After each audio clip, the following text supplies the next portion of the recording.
The pit bull gave his puppy to a truck driver and started crying. What happened next changed their lives forever. Mike Thompson was driving his truck along the winding Highway 101 when his headlights illuminated something unusual on the shoulder. Initially, he thought it was just another wild animal crossing the road, the kind he frequently spotted during his long trips. However, as he got closer, he noticed it was a dog, a gray-coated pit bull, standing firmly on the shoulder, with something small in its teeth. Mike slowed down. In his 45 years of life, 25 of them spent on the road, he had never seen such an intriguing scene. The dog didn't run away as the vehicle approached. On the contrary, it remained motionless, as if waiting for help. The truck driver parked his truck a few meters ahead and cautiously got out. The night was especially cold for that region, even for winter. The starry January sky shone over the California mountains, witnessing the unusual encounter. "Hey, buddy," Mike called softly, maintaining a safe distance. It was then that he realized what the dog was carrying was a puppy, too small to be alone on that dangerous road. The adult pit bull slowly moved toward Mike, its amber eyes fixed on the man, conveying a mixture of desperation and determination. When they were less than 2 meters apart, the dog carefully placed the puppy on the ground, right at Mike's feet. The small animal barely moved. Its tiny body seemed consumed by the cold of the California night. "My God," muttered Mike, slowly crouching down. The puppy was identical to its father, but its coat didn't yet have a defined color. It was terribly thin, with half-closed eyes and irregular breathing. What surprised Mike most was the reaction of the adult pit bull. Upon seeing the man approach the puppy, it backed up a few steps and began to whimper. Tears streamed from its eyes as it watched the stranger examine its offspring. "Are you giving him to me?" whispered Mike, incredulous. In response, the pit bull emitted a low sound, almost a lament, but showed no aggression. Filled with instant compassion, Mike removed his wool jacket and gently wrapped the puppy. "He needs urgent help," he said, more to himself than to the dog. When he lifted the small bundle in his arms and took a step toward the truck, the adult pit bull remained motionless, seeming to accept that its puppy would be taken. It was at that moment that Mike realized he couldn't simply leave. Something about the animal's resigned posture, its teary eyes, and the way it had entrusted him with its most precious possession deeply touched his heart. "Wait," called Mike, turning to the dog that was already beginning to walk away. "You don't have to do this alone, come too." The pit bull turned, hesitant. Mike extended his free hand toward the animal. After a few seconds that seemed like an eternity, the dog cautiously approached and sniffed Mike's extended fingers. Then, to the truck driver's surprise, the animal gently rested its head in his hand, as if accepting the silent invitation. "Dear." Listener, if you're enjoying the story, please take a moment to like and especially subscribe to the channel. It really helps us who are just starting out. Now continuing. "Let's go," said Mike, walking slowly toward the truck with the puppy in his arms and the adult pit bull following him at a cautious distance. Mike lived in Oak Ridge, a small town in Oregon. His farm was about 2 hours from where they were now, near the California border. It was a quiet place, with few houses scattered throughout the mountainous region, where he had built a solitary life after the end of his marriage 8 years ago. He carefully placed the puppy on the passenger seat, on top of his jacket. The adult pit bull watched anxiously from outside. "Hop in, buddy, it's a long trip," invited Mike, opening the passenger door. After a moment of hesitation, the dog jumped in and immediately positioned itself near the puppy, sniffing and gently licking it, as if trying to warm it. Throughout the journey, Mike observed from the corner of his eye the pit bull's dedication to its puppy. Occasionally he spoke words of encouragement, promising they would soon arrive at a safe place. The truck's old radio softly played a country song by Brooks and Dunn, while the headlights cut through the darkness of the winding road that snaked through the Sierra Nevada mountains. When they finally arrived at Mike's farm, it was already past midnight. The modest property consisted of a main house made of wood and exposed brick, a small barn used as storage, and a shed where he kept tools and equipment. Around it, the native vegetation characteristic of the region predominated, with pine trees dotting the landscape under the moonlight. Mike carried the puppy inside, with the adult pit bull following his every step.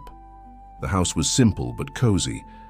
A stone fireplace dominated the main room, and Mike quickly lit a fire to warm the space.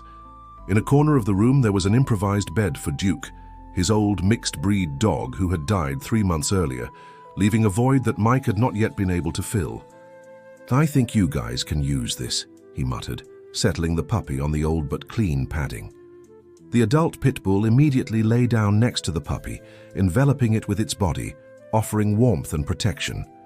Mike went to the kitchen and returned with a bowl of water and another with leftovers from dinner, a meat stew with potatoes he had prepared the morning before departing for another trip. "We need to give you names," he said, as he watched the pit bull sniff the food but refused to eat, all its attention focused on the puppy. "How about Titan for you, big guy? You're as strong as one." The pit bull briefly raised its eyes at the sound of his voice but soon returned to focusing on the puppy.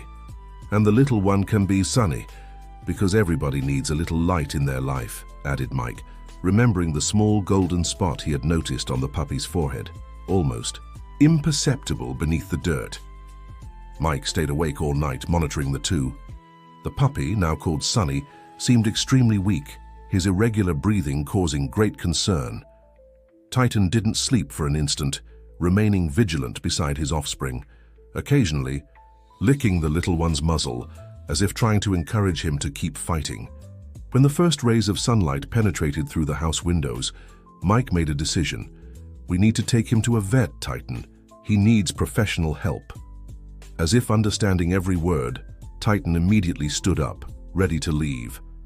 Mike wrapped Sunny in his jacket again, and the three entered the blue metallic Ford F-150 truck that Mike used to get around when he wasn't working. Downtown Oak Ridge was 40 minutes from his farm.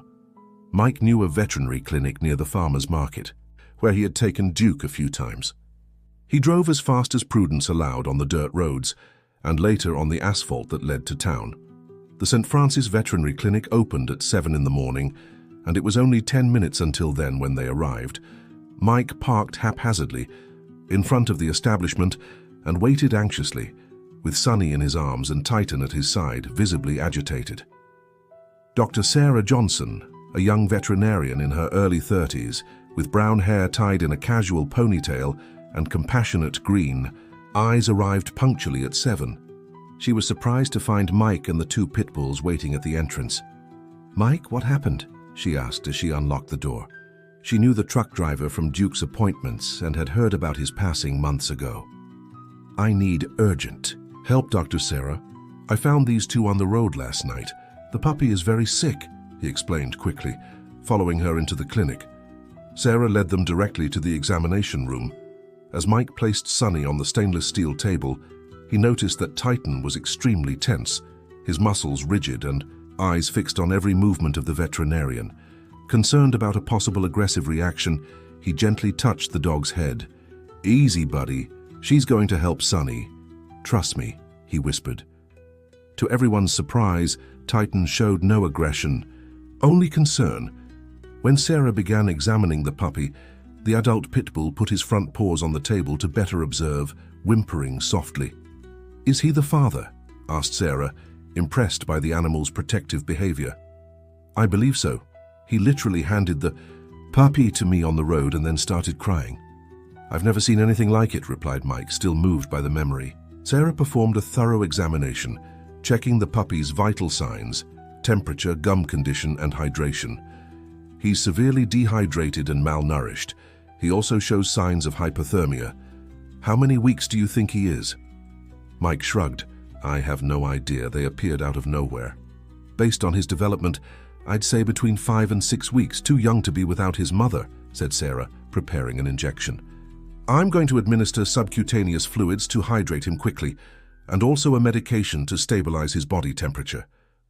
Titan watched every movement, tense but controlled. When the needle pierced the puppy's skin, he emitted a low sound of protest, but Mike kept his hand firmly on his back, calming him. "He also needs nutrients immediately. I'll prepare a solution for syringe feeding," continued Sarah, moving efficiently around the room. After the initial procedures, Sarah looked seriously at Mike. His condition is critical. It would be best to leave him hospitalized for observation and intensive treatment. Mike looked at Titan, who couldn't take his eyes off the puppy. What about the father? He won't want to be separated. Sarah considered the situation. We normally don't allow accompanying animals, but given the circumstances, we can make an exception. We have an isolation room in the back where they can stay together as long as his behavior remains stable. Mike nodded, grateful for the understanding. Can I stay too? I promise not to get in the way. The veterinarian smiled. You've really gotten attached to them, haven't you? All right, you can stay during visiting hours from 10 a.m. to 6 p.m. Now we need to transfer them to the isolation room and start intensive treatment. In the hours that followed, Sunny received intravenous fluids, preventive antibiotics, and special food administered with extreme care. Titan didn't leave his side for a second, watching each procedure with intense attention, as if evaluating whether the team was adequately caring for his puppy. Sarah was fascinated by the adult pit bull's behavior. He's extremely intelligent and protective. Look how he understands everything that's happening, she commented to Mike while checking Sunny's vital signs late in the afternoon. Do you think he'll recover? Asked Mike, concern evident in his deep voice. Sarah hesitated before answering. The next 48 hours will be crucial. If he survives this period, the chances of complete recovery increase significantly. He's very young, which is both an advantage and a challenge. Puppies have great recovery capacity, but they're also extremely vulnerable. Mike nodded, absorbing the information. He looked at Titan, who kept his muzzle close to Sunny's small body, as if trying to transmit strength through his constant presence. You're a good person, Mike, said Sarah softly. Most people would simply ignore abandoned dogs on the road, especially a pit bull. Mike shrugged, uncomfortable with the praise. Anyone would have done the same. No, they wouldn't have, replied Sarah firmly. Pit bulls are often feared and mistreated because of prejudice. What you did was special. When it was time for Mike to leave, he knelt beside Titan. I'll be back tomorrow morning, I promise. Take care of Sunny until then. To his surprise, Titan briefly licked his hand before returning his attention to the puppy. It was as if they had established a silent pact of mutual trust. The next morning, Mike arrived at the clinic at 10 a.m. sharp, bringing with him a clean blanket he had found at home. Sarah received him with a tired smile. Apparently, she had spent much of the night monitoring Sunny's condition. How is he? Was Mike's first question. Stable. We managed to rehydrate him completely and his temperature normalized. He accepted the syringe feeding well during the night. Mike felt immense relief wash over him. Entering the isolation room, he found Titan lying in the same place where he had left him, vigilant beside the small heated bed where Sunny rested.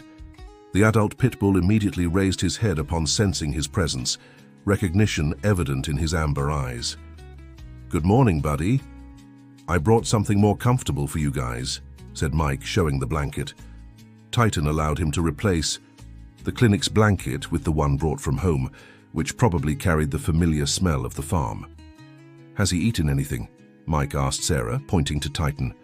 We offered food and water, but he barely touched them. All his attention. Ears on the puppy, she replied, checking the IV connected to Sunny. Come on, Titan. You need to eat to keep your strength, insisted Mike, offering a handful of kibble he had brought in his pocket. To his satisfaction, Titan accepted eating directly from his hand, even if slowly and without much enthusiasm. The days that followed established a routine. Mike spent all the allowed time at the clinic, sitting on the floor next to Titan, talking softly to the two pit bulls, telling stories of his travels across America. Occasionally he read aloud passages from Of Mice and Men by John Steinbeck, one of his favorite books he had brought to pass the time. Sarah observed with growing interest the relationship forming between the solitary truck driver and the two abandoned dogs. In her 12 years of veterinary practice in Oak Ridge, she had rarely witnessed such dedication and compassion. On the fourth day, Sunny showed the first major sign of improvement. He managed to stand for a few minutes, albeit with evident difficulty. Titan showed so much excitement that Mike thought he might jump for joy. His eyes shone and his tail wagged. frantically as he watched the puppy take wobbly steps. "This is excellent," commented Sarah, observing the scene with evident satisfaction. "His motor coordination is returning faster than we expected." Mike felt a wave of optimism. "So you think he'll recover completely?" "The chances are very good. Now he's a fighter," she replied, smiling as she watched Titan gently nudge the puppy with his muzzle when he wobbled. On the 6th day, Sarah declared that Sunny was ready to be discharged. "He still needs special care at home, specific feeding and medications, but he can leave the hospital now." Mike felt a mixture of joy and nervousness. "Do you think I'll be able to take proper care of him?" Sarah smiled, placing her hand on his shoulder. "I'm absolutely certain. You're already doing an incredible job. I'll prepare a detailed list of instructions, and you can call me any time if you have questions." Mike signed the medical release papers, and for the first time his name appeared as the official guardian of the two pit bulls. It was a strange but comforting feeling. It had been a long time since he had felt responsible for someone other than himself. While Sarah prepared the medications and special food for Sunny, Mike crouched beside Titan. "We're going home, for real this time." Dear listener, if you're enjoying the story, please take a moment to like and especially subscribe to the channel. It really helps us who are just starting out. Now continuing. The return to the farm was peaceful. Mike had prepared the back seat of his truck with the blanket and some extra towels for greater comfort. Titan settled next to Sunny, keeping him stable throughout the journey. Upon arriving, Mike realized he needed to adapt his house for the new residents. He expanded Duke's old bed, adding more blankets and strategically positioning it near the fireplace. He set aside new bowls for water and food and organized Sunny's medications in a small box on the kitchen table. The following days brought a new dynamic to Mike's solitary life. He requested unpaid leave from the trucking company where he worked, vaguely explaining that he had family matters to resolve. His supervisor, Tony, understood without asking many questions. Mike rarely took time off and was one of the most dedicated employees. With free time, Mike was able to dedicate himself fully to Sunny's recovery and Titan's adaptation. The puppy gained strength each day, his personality beginning to reveal itself in awkward play and growing curiosity about his environment. Titan, in turn, began to gradually relax, allowing himself moments of rest when he perceived that Sunny was safe and comfortable. A week after the medical discharge, Mike decided it was time to take the two for a walk around the farm property. The day was particularly pleasant, with the winter sun shining softly over the verdant hills of the Sierra Nevada. "Let's get to know the yard, guys," announced Mike, opening the back door that gave access to a grassy patio surrounded by native trees. Sunny, now much stronger, went out skipping happily, his still awkward little body causing Mike to smile. Titan followed more cautiously, observing the environment with attention as if assessing potential threats, while Sunny enthusiastically explored every corner of the yard, sniffing flowers and chasing butterflies. Titan remained vigilant. Mike noticed that the adult pit bull visibly relaxed whenever he looked in his direction, as if seeking confirmation that they were truly safe. "It's all right, Titan. This is your home now," reassured Mike, sitting on a fallen log that served as a rustic bench. Slowly, Titan approached and, for the first time since they had met, allowed himself to lie down, completely relaxed beside Mike, while they both watched Sunny explore the world. It was in this peaceful moment that Mike noticed something he hadn't before: a U-shaped scar on the inside of Titan's ear. It didn't seem like an accidental mark, but something deliberately made, possibly an identification. This detail aroused Mike's curiosity. Where had these dogs come from? What had happened that a clearly well-trained pit bull, for Titan demonstrated above-average obedience and intelligence, was wandering the road with his puppy? During the following week, as Sunny continued his impressive recovery, Mike began to notice other details about Titan. The pit bull responded to basic commands like sit and stay, even when Mike pronounced them accidentally during normal conversations. Additionally, he demonstrated an extraordinary understanding of human language, reacting to complete phrases as if he perfectly understood their meaning. Intrigued by these observations, Mike decided to consult Sarah during Sunny's follow-up visit. "Do you think it's possible that Titan was a dog trained for some specific purpose?"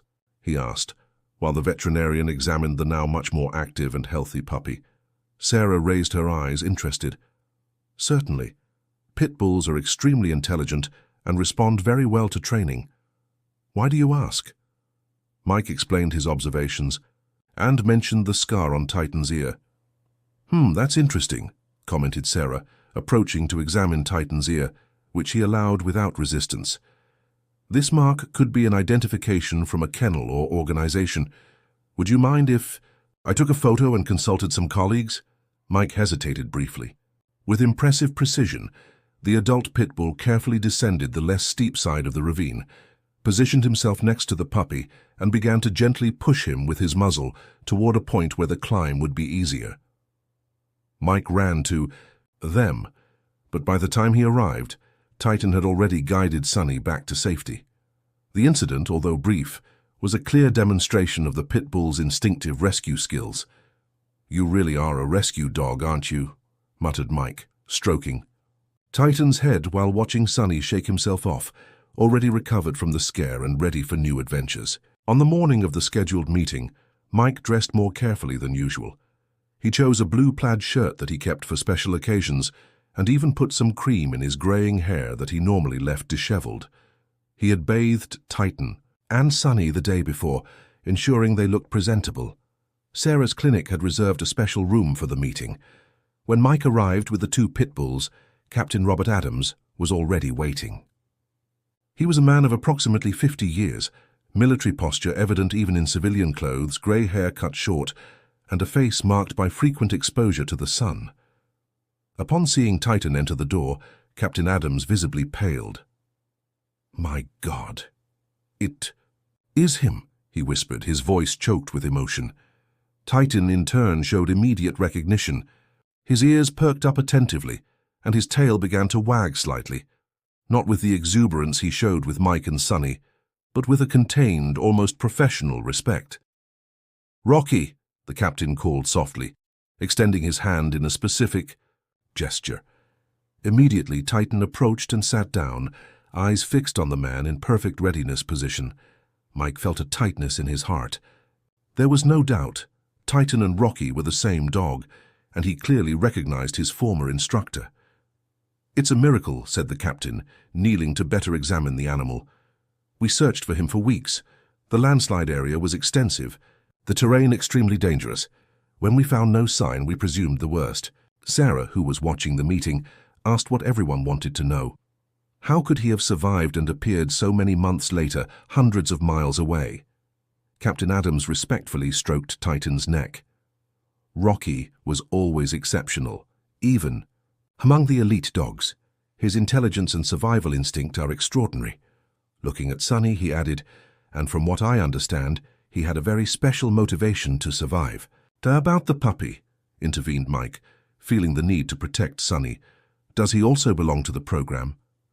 The captain carefully observed the puppy, who was playing distractedly with a toy that Sarah had provided. Rocky was paired with a female, named Sierra 3 months before the accident. She also had exceptional aptitudes for rescue in rubble. It's possible this is one of the puppies from that mating, although we can't confirm without DNA tests. A heavy silence fell over the room. Finally, Mike gathered courage to ask the question that tormented him. "Did you come to take them back to the program?" Captain Adams studied Mike for a long moment before answering.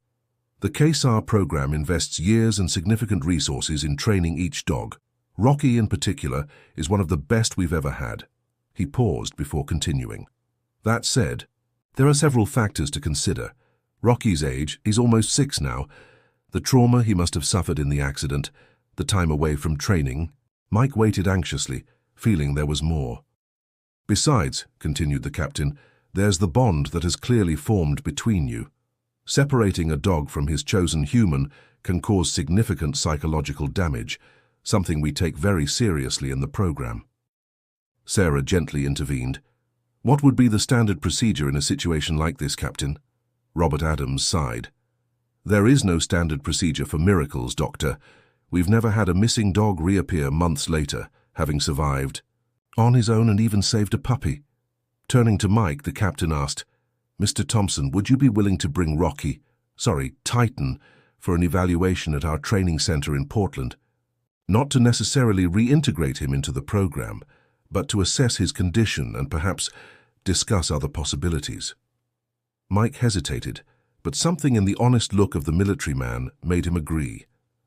"As long as I can accompany him, and no one forces him to stay if he doesn't want to." The captain smiled for the first time. "That's fair, and what about the puppy?" "Sonny stays with me," replied Mike firmly, "no matter what happens." Captain Adams nodded. "Understood." The following week, Mike prepared for the trip to Portland. The Oregon capital was approximately 4 hours from Oak Ridge, a considerable distance, but manageable.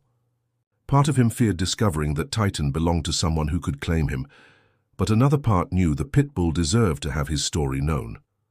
"All right," he finally agreed, "as long as no one takes him away." Sarah smiled understandingly. "You've really become attached to them, haven't you?" Mike didn't answer, but his look at the 2 pit bulls said it all. A few days later, Mike received a call from Sarah. Her voice on the phone sounded excited. "Mike, I discovered something incredible." "About Titan. Can you come to the clinic? I prefer to show you in person." Intrigued, Mike quickly organized his tasks on the farm and departed for Oak Ridge with Titan and Sonny. The puppy, now much stronger, loved car rides and was excited to be placed in the truck. Titan, as always, maintained his protective posture, but Mike noticed that each day the pit bull showed more confidence and tranquility. When they arrived at the St. Francis Clinic, Sarah received them with evident enthusiasm. In her office, she turned on the computer and opened a folder of files. "I sent the photo of the mark on Titan's ear to various colleagues and registered kennel associations. Yesterday I received a response from the Portland Fire Department," she explained, clicking on an email. Mike frowned, confused. "Firefighters? What do they have to do with this?" Sarah turned the computer screen so Mike could see. On the screen was a photo of a pit bull almost identical to Titan, with the same mark on the ear, wearing an official search and rescue dog vest. "This is Rocky, a search and rescue dog from the Oregon Fire Department. The mark on the ear is the identifier for dogs in the KSAR program, K9 Search and Rescue. According to my contact, Rocky disappeared approximately 8 months ago during a rescue operation after a landslide in the Mount Hood region." Mike looked admiringly at Titan, who was resting peacefully next to Sonny on the office floor. "You think Titan is this Rocky?" Sarah nodded enthusiastically. "The resemblance is striking, and it would explain a lot: the exceptional intelligence, the response to commands, the disciplined behavior." "But the name doesn't match," observed Mike, trying to process the information. "Search and rescue dogs sometimes receive different nicknames from their official handlers," explained Sarah. "I consulted further and discovered that the full registered name was Rocky Titan of the Sierra." Mike let out an incredulous laugh. "So he really is called Titan? That's unbelievable." Even more incredible is that, according to the records, Rocky was in training to become a breeding dog for the program. Apparently, his skills were so exceptional that the firefighters wanted to ensure his genes were passed on. Mike looked at Sonny with renewed interest. "So Sonny could be—" "Exactly," confirmed Sarah. "Sonny could be a puppy destined for the search and rescue dog program, which would explain why Titan, or Rocky, was so desperate to save him. He wasn't just protecting his puppy, he was fulfilling his mission as a rescue dog." Mike felt a lump in his throat. The story that was being revealed was even more extraordinary than he had imagined. "I contacted the person in charge of the program, Captain Robert Adams. He was extremely surprised and moved to learn that Rocky might be alive. Apparently, there was an intensive search after his disappearance, but eventually they had to consider that he had been buried in the landslide." Mike felt a tightness in his chest. They'll want to take him back?" Sarah hesitated before answering. "Captain Adams asked permission to come verify in person if it's really Rocky. He'll be in Oak Ridge next week." Mike nodded slowly, a mix of contradictory emotions taking hold of him. On one hand, he felt pride in knowing that Titan was a hero, a dog trained to save lives. On the other, he feared losing the companionship that had transformed his life in recent weeks. "If it really is Rocky, what happens?" he finally asked. Sarah gently touched his arm. "That will depend on many factors, Mike, but one thing is certain. You saved his and Sonny's lives when you found them on that road. That won't be forgotten." The days that followed were anguishing for Mike.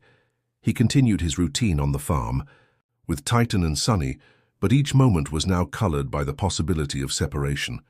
He observed with even more attention Titan's behaviors, noticing how the pit bull instinctively responded to situations that required attention and focus.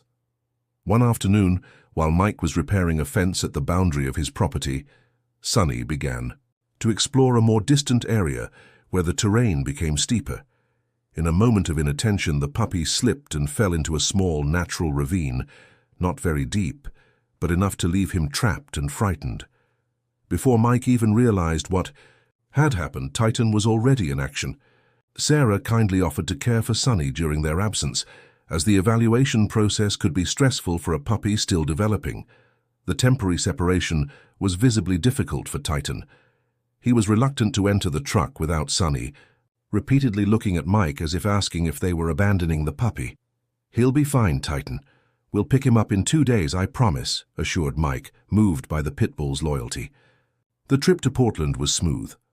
Mike took the opportunity to show Titan some tourist spots of the Portland city, including Pioneer Courthouse Square and the Columbia River Gorge, before heading to the fire department's dog training center, located in an area away from the urban center. The center immediately impressed Mike. It was a modern, well-equipped structure, with training areas simulating various rescue scenarios, rubble, collapsed structures, forested areas, and even a small lake for aquatic training. Captain Adams personally received them, along with a team of trainers and specialized veterinarians. "Welcome. We've prepared a series of non-invasive evaluations to check Titan's physical and mental condition, if that's all right with you." Mike nodded but stayed close to the pit bull, who observed the environment with evident recognition, his attentive ears catching familiar sounds of distant barking and training commands. The evaluations began with a complete veterinary checkup. Dr. Mark Foster, the chief veterinarian of the program, carefully examined Titan, checking everything from his dentition to neurological reflexes.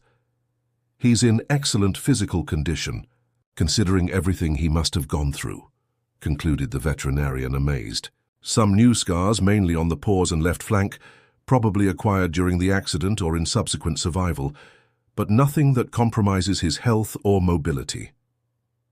Next came behavioral assessments.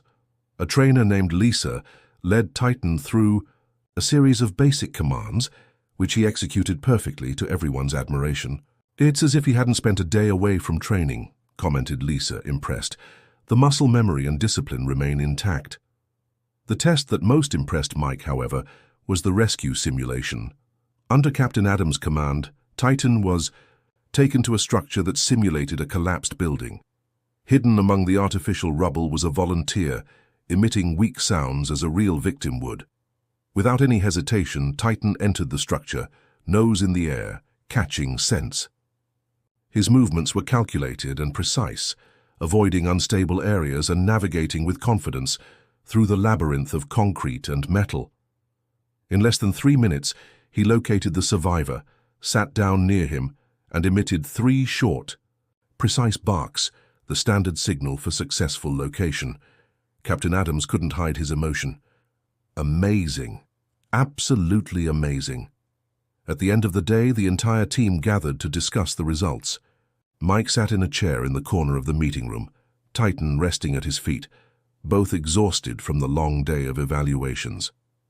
"Gentlemen, the results are conclusive," began Captain Adams, addressing both Mike and his team. "Rocky, or Titan as he is now known, maintains all the skills and training that made him one of the best rescue dogs in the program. His physical capabilities are practically intact, and his willingness to work remains evident." Mike felt his stomach sink. It was exactly what he feared to hear. "However," continued the captain, "the strong bond he has developed with Mr. Thompson is also evident.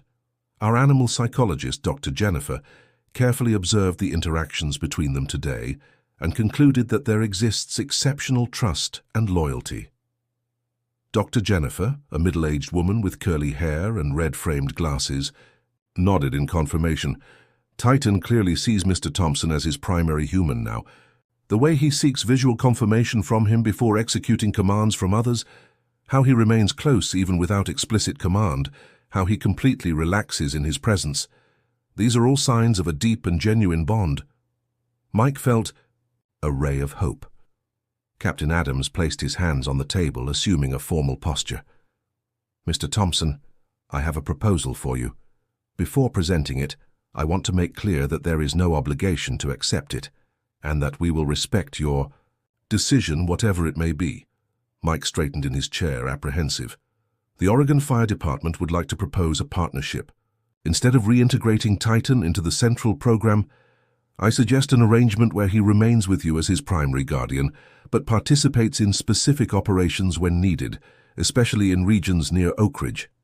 Mike blinked, surprised by the unexpected direction. "How would that work in practice? You would receive basic training as a civilian volunteer of the KSAR program. Titan would maintain periodic training reinforcement sessions. We can organize that locally, without the need for constant travel to Portland. And when there were emergency situations in your region that required his skills, you would be called as a unit." Mike considered the proposal, feeling simultaneously honored and apprehensive. "And what about Sonny?" The captain smiled. "The puppy would remain entirely under your care. However, if you allow, we would like to offer evaluation and basic training for him too, when he reaches the appropriate age. The offspring of Rocky and Sierra have exceptional genetic potential for rescue work." Mike reflected deeply. The proposal respected the bond that had formed between him and the two pit bulls, while honoring Titan's original purpose as a search and rescue dog. "I would need to make many adaptations in my life," commented Mike, thinking aloud. "My work as a truck driver, for example." "We completely understand," replied the captain. "The partnership would be adapted to your reality. We could start with a trial period to see how it works for everyone involved." Mike looked at Titan, who was watching him attentively, as if understanding the importance of the conversation taking place. The pit bull had trusted him on that cold night on the road, delivering his most precious possession. Now it was Mike's turn to trust the animal's instinct, the purpose for which he had been trained.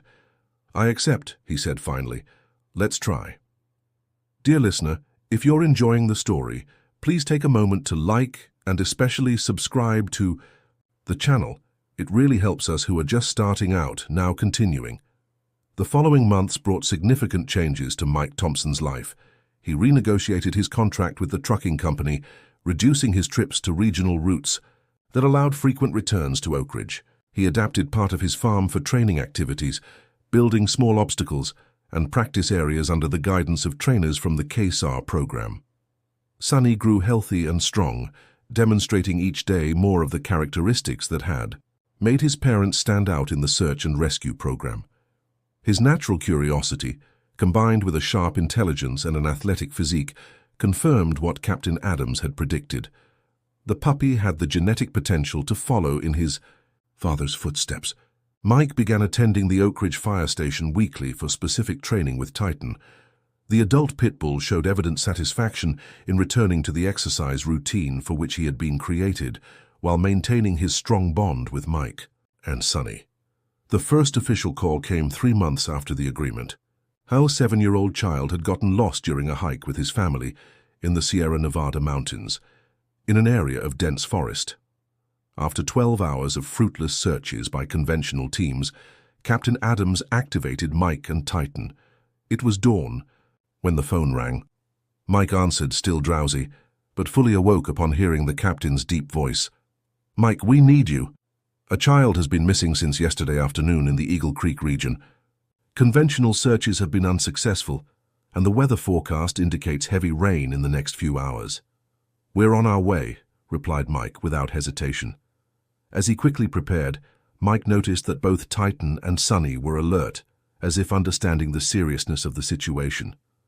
Sarah had offered to care for Sonny during emergencies, but at that early hour, Mike decided to take the puppy with him, He would remain at the operations base while Titan worked. The arrival at the meeting point was impressive. Fire Department. Vehicles, state police, and search and rescue volunteers were already positioned, with maps open on car hoods and radio communicators crackling continuous information. Lieutenant Paul Martinez, the local officer in charge of the operation, received Mike and Titan with evident relief. "Thank God you've arrived. The situation is getting complicated with the approaching bad weather." Mike felt an enormous responsibility weighing on his shoulders. It was the first time he was officially participating in a rescue operation, and a life depended on the success of his work with Titan. "I need Titan to smell something that belongs to the child," explained Mike, following the protocol he had learned in training. Lieutenant Martinez nodded, leading them to a visibly shaken couple, the parents of the missing boy. The mother, a woman of approximately 35 years with eyes red from crying, handed over a small T-shirt. "It's Jake's," she said, her voice choked. "He wore it yesterday before putting on his jacket for the hike." Mike accepted the item with respect. "We'll find him, ma'am. Titan is a specialist in this." Following the training, Mike allowed Titan to carefully smell the T-shirt, familiarizing himself with Jake's specific scent. Mild dehydration, some scratches and minor bruises, but nothing serious. He was very lucky, was the diagnosis, to everyone's relief. The return to the operations base was triumphant. Despite the rain that now fell torrentially, Jake's parents ran to meet their son as soon as they spotted him, embracing him amid tears of relief and gratitude. "How can we thank you?" asked the father, moved, extending his hand to Mike. "Thank Titan," replied Mike sincerely. "He did all the work." Sonny received Titan at the base with youthful enthusiasm, jumping around his father as if understanding that something important had been accomplished. Lieutenant Martinez approached Mike, offering a dry towel for him and another for Titan. "Exceptional work," praised the officer. "Captain Adams was right about you two." That night, back at the farm after the complete debriefing of the operation, Mike sat on the porch with Titan and Sonny, watching the stars now shining in the clear post-storm sky. He felt a deep satisfaction he hadn't experienced in a long time, the feeling of having made a real difference in someone's life. Titan rested at his side, exhausted, but visibly satisfied. His work as a rescue dog wasn't just a function or ability, but a fundamental part of his identity. Mike understood now, more than ever, why it had been so important to find this balance that allowed Titan to be both a companion and a hero. Sonny, still too young to participate in operations, showed growing interest in the training he observed. Mike decided that, if the puppy showed the same vocation as his father, he would support his development, always respecting his individual personality. In the months that followed, Mike and Titan participated in 3 more search and rescue operations, all successful. Their reputation grew among the emergency teams of the region, and the truck driver and his pit bull became known beyond Oregon's borders. Sarah visited the farm regularly, both to monitor the health of the 2 pit bulls and to enjoy Mike's company, a friendship that was gradually evolving into something deeper, although both were still cautiously testing these waters.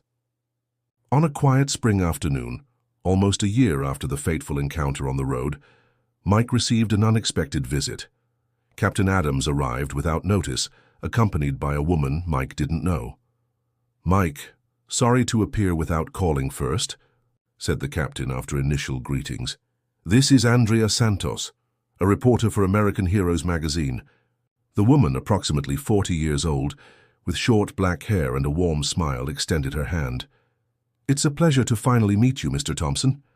I've been hearing remarkable stories about you and Titan." Mike, uncomfortable with the attention, accepted the greeting hesitantly. "I'm not much for giving interviews." Captain Adams smiled understandingly. "I told her you'd say that. But this isn't a sensationalist magazine, Mike. They do serious work documenting stories of people and animals that make a difference in emergency situations. I thought Titan's story, how he survived, found you, saved Sonny, and now is back to saving other lives, deserved to be told." Andrea added, "We're not interested in creating a spectacle, Mr. Thompson. We want to tell real stories that can inspire other people and perhaps change perceptions." Mike frowned. What kind of perceptions? About pit bulls, for example, replied Andrea directly. This breed suffers from negative stereotypes and prejudices that lead to abandonment, mistreatment, and even unjust restrictive legislation. Mike looked at Titan, who was resting peacefully near Sunny on the lawn. The idea that dogs like them were feared and discriminated against had always deeply bothered him. Your story, the three of you, continued Andrea, shows a different reality. The intelligence, loyalty, and service capacity of these animals when treated with respect and properly trained. Mike considered the reporter's words. He had never thought of his personal story as something that could have impact beyond his own life and immediate community. What exactly do you want to know? He finally asked. Andrea's smile widened. Everything from the beginning. How you found Titan that night, how he delivered Sunny into your care, how this extraordinary bond formed between you. Mike looked at Captain Adams, who nodded encouragingly.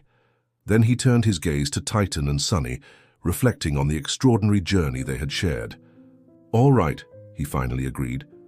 But with one condition, the story isn't about me, it's about Titan, Sunny, and other dogs like them who deserve a chance. Andrea solemnly nodded. Promised. In the weeks that followed, Andrea visited the farm, several times documenting the routine of Mike, Titan, and Sunny. The pit bull showed total concentration, his body tense with readiness. He's ready, announced Mike to the lieutenant. What's the priority search area? With the map open, Lieutenant Martinez indicated the region where the child had last been, seen in the areas already searched without success. Mike carefully studied the terrain, particularly noting the wind direction, a crucial factor for Titan's scent work. Equipped with radios, water, a first aid kit, and other essential equipment, Mike and Titan set off on the trail, still under the weak light of dawn. Sunny remained in the care of a volunteer firefighter at the operations base, anxiously watching. As father and guardian disappeared into the forest, the search was meticulous and exhaustive. Titan worked with absolute concentration, sniffing the air and ground alternately, guiding Mike through paths that often diverged from established trails.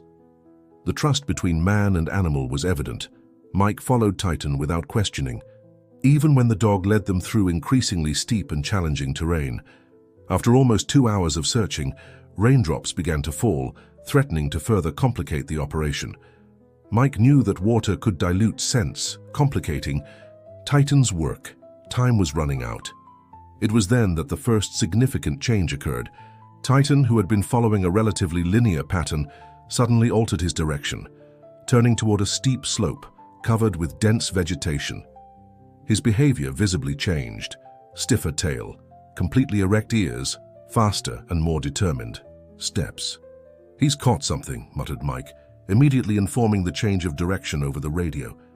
The rain intensified, but Titan seemed immune to the discomfort, advancing with renewed determination. They reached an area where the trail completely disappeared, replaced by rocky and unstable terrain. Mike hesitated momentarily, concerned about safety, but Titan looked at him as if to say, "Trust me," and continued advancing carefully.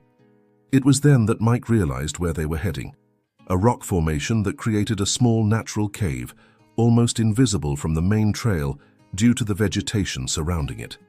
Mike's heart accelerated. A natural shelter would be the perfect place for a frightened child to seek protection. Titan reached the entrance to the small cave and emitted the signal Mike anxiously awaited.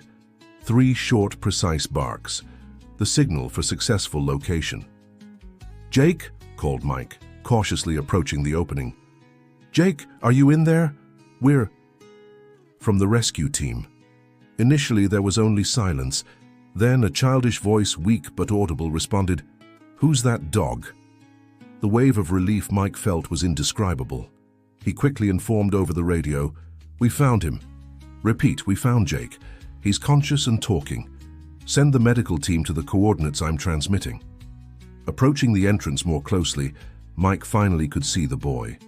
Jake was huddled at the back of the small cave, hugging his knees, visibly frightened but without apparent injuries beyond some superficial scratches. "Hi Jake, my name is Mike and this is Titan. We're from the rescue team. Your parents are very worried about you." The boy looked curiously at Titan, who remained at the cave entrance, maintaining a calm and non-threatening posture, as he had been trained to do in situations involving children. "Is he mean?" asked Jake, still hesitant. Mike smiled. "No, he's a hero. He's the one who found you. Can we come closer?" Jake nodded slowly. Mike carefully entered the small space, followed by Titan. The pit bull, demonstrating his extraordinary sensitivity, gently approached the boy, allowing Jake to touch his wet fur from the rain. "How did you end up here, Jake?" asked Mike softly, offering water and a small energy chocolate from the emergency kit. "I saw a really pretty blue bird and wanted to take a picture," explained the boy, accepting the water with trembling hands. "Then I couldn't find my way back. When it started to get dark, I found this cave to hide in." Mike nodded understandingly while checking Jake's vital signs, according to his basic first aid training. "You were very smart to look for shelter. Now we're going to take you back to your parents, okay?" While they waited for the medical team, the rain intensified outside. Jake, initially shy, soon began asking questions about Titan, gradually relaxing in the presence of the dog, who seemed to perfectly understand the need to remain calm and comforting. "Does he always find lost people?" asked Jake, now petting Titan with more confidence. "Yes, that's his job. He's specially trained to find people who need help," explained Mike, observing with satisfaction how the pit bull had naturally assumed his role of comforting the victim after locating him. When the medical team finally arrived, Jake was significantly calmer and more confident. The team doctor, Dr. Ryan, examined him quickly. She accompanied training sessions, interviewed Sarah about Sonny's initial recovery, talked with Lieutenant Martinez and Jake's parents about the dramatic rescue, and even organized an emotional reunion with the saved family. The final article, titled "The Rescued Rescuer: The Extraordinary Journey of a Hero Pit Bull," occupied 8 pages of the June edition of American Heroes magazine. The article included beautiful photographs of Titan in action during training, Sonny learning basics, commands, and Mike watching the two with evident pride. The impact of the publication exceeded all expectations. In addition to winning the Best Report of the Year award in the specialized journalism category, the story inspired a state bill to improve the rights of service animals and establish more humane protocols for dealing with frequently discriminated breeds. The Oregon Fire Department received a significant increase in applications for civilian volunteering in search and rescue programs. And, perhaps most importantly for Mike, several animal shelters throughout the state reported an increase in adoptions of pit bulls and other traditionally stigmatized breeds. On a winter morning, almost 2 years after that fateful night on the road, Mike was drinking coffee on his house porch, watching Titan and Sonny play in the field. Sonny, now a strong and confident young adult, had recently completed his basic training as a search and rescue dog, demonstrating exceptional aptitudes like his father. Sarah, who now spent most weekends at the farm, joined Mike with her own cup of coffee. "What are you thinking about?" she asked, noticing his contemplative look. Mike smiled, watching the 2 pit bulls run freely across the field. "I'm thinking about how life is full of unexpected twists. 2 years ago, I was just a lonely truck driver.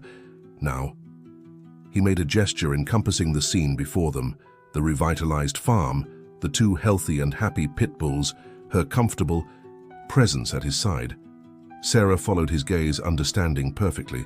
"All because you stopped on that road, because you saw beyond the stereotype of a scary pit bull in the rain."